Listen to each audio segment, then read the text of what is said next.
غدیر کی تیاری کے سلسلے میں اور اعمال عید غدیر کے حوالے سے چند باتیں آپ کی خدمت میں آتی ہوں گی۔ 4 قسم کے برجستہ اعمال آپ کی خدمت میں بیان ہوئے ہیں، اور 5واں عمل عید غدیر کے دن کے مومنین کو انجام دینا چاہیے وہ تبریک و تحلیت ہے، مبارکباد دینا ایک دوسرے کو صدق دل سے، دل کی عطائیوں سے۔ خود بھی اس بات کا احساس کریں کہ یہ دن اور یہ ولایت کس قدر مبارک ہے ہمارے لیے۔ تو تبریک و تحلیت اور مبارکباد کہنا ہر عید کے برجستہ ترین اعمال و آداب میں سے ایک ہے۔ اسلام میں بھی عید غدیر کے دن مبارکباد کہنے کی سنت اپنا خاص مقام رکھتی ہے۔ عید غدیر کے دن فراموش نہ کریں کہ صرف عیدی دینے یا لینے پر اکتفا نہ کریں، اگرچہ وہ بھی سنت ہے، لیکن مبارکباد دینا ولایت عامر المومنین کے سلسلے میں اور اس سے متمسک ہونے کے سلسلے میں اور راہ ولایت پہ قرار پانے کے سلسلے میں۔ حضرت آقا رسول خدا صلی اللہ علیہ وسلم نے خود اس عید پر تبریک اور مبارکباد کہنے کی تاکید فرمائی ہے۔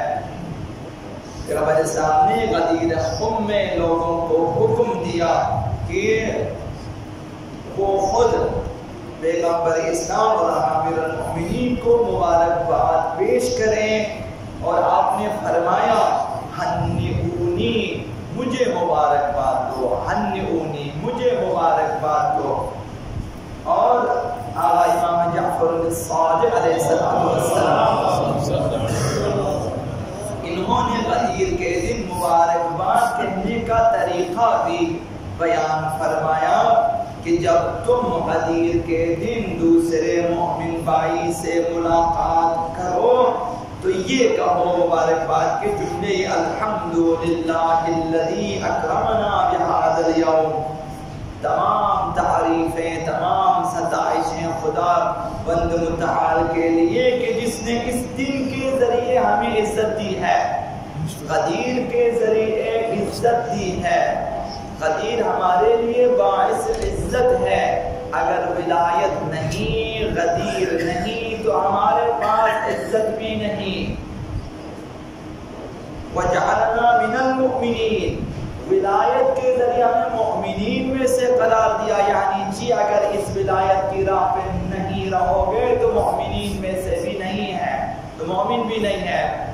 مؤمن حقیقی، مؤمن واقعی، مؤمن عند اللہ یہی ہے کہ عوامر المؤمنین اور اولاد عوامر المؤمنین کی ولایت کو قبول کرے۔ اور وَجَعَلْنَا مِنَ الْمُوفِينَ بِعَهْدِهِ، اور ہمیں اس عہد کے وفاداروں میں سے قرار دیا۔ اس حساس اور نازک اور ناگفتگو دور میں بھی آپ ولایت عامر المؤمنین پہ ثابت قدم ہیں، اس خطرناک دور میں بھی، یعنی آپ وفاداری دکھا رہے ہیں، جبکہ آئے دن 20 افراد بغیر کسی عذر کے اس راہ کو چھوڑ کے جا رہے ہیں، اور 20 افراد جو خوش قسمت ہیں کہ غیر مسلم اس طرف آ رہے ہیں۔ اس دور میں ثابت قدم رہنا، وَجَعَلْنَا مِنَ الْمُؤْمِنِينَ مِنَ الْمُوفِينَ بِعَهْدِهِ الَّذِي عَهِدَهُ إِلَيْنَا وَمِيثَاقِهِ الَّذِي وَاثَقْنَا بِهِ۔ ائمہ اطہار کے سلسلے میں ان کی ولایت اور اس عقیدے پر رہنے اور عمل کے سلسلے میں جو عہد و پیمان خداوند متعال نے دیا، اس پر وفادار رہنے کے سلسلے میں خداوند متعال نے ہمیں ان وفاداروں میں سے قرار دیا۔ من ولایت ولاۃ امرہ والقوام بقسطہ، اپنے والیان امر کی بابت اور عدالت قائم کرنے والوں کے سلسلے میں جو عہد دیا۔ دعائے بدعا میں بھی آپ اسی عہد و پیمان کے سلسلے میں پڑھتے ہیں کہ عہد دیا خداوند متعال نے ائمہ اطہار کے امام رضا نے فرمایا ہر شیعہ کی گردن میں ہمارے سلسلے میں عہد و پیمان ہے، اور اس عہد و پیمان کی وفاداری کا ایک سلسلہ زیارات ائمہ اطہار ہیں، اور غدیر اسی سلسلے میں ہے، اور اس ولایت میں ان چیزوں کے سلسلے میں ایک دوسرے کو مبارکباد دیں. وَلَمْ يَجْعَلْنَا مِنَ الْجَاحِدِينَ وَالْمُكَذِّبِينَ بِيَوْمِ الدِّينِ، اور ہم کو قیامت کا انکار کرنے والوں میں، جھٹلانے والوں میں قرار نہ دیا. یہ ایک جملہ جو آقا امام صلی اللہ علیہ وسلم فرمایا کس طرح مبارکباد دیں ان لوگوں کو واقعاً ولایت کی مبارکباد دیں.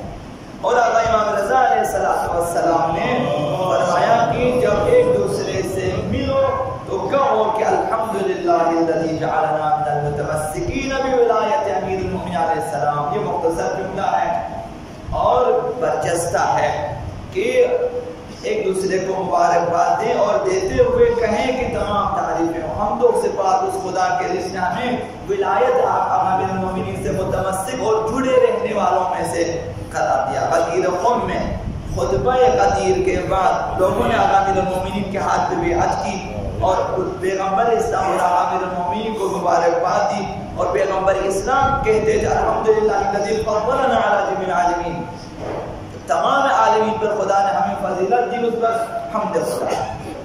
پیغمبر اسلام نے لوگوں کی خصوصی تاکید فرمائی کہ امیر المؤمنین کو عہد امامت کی مبارکباد دیں اور بیعت کریں.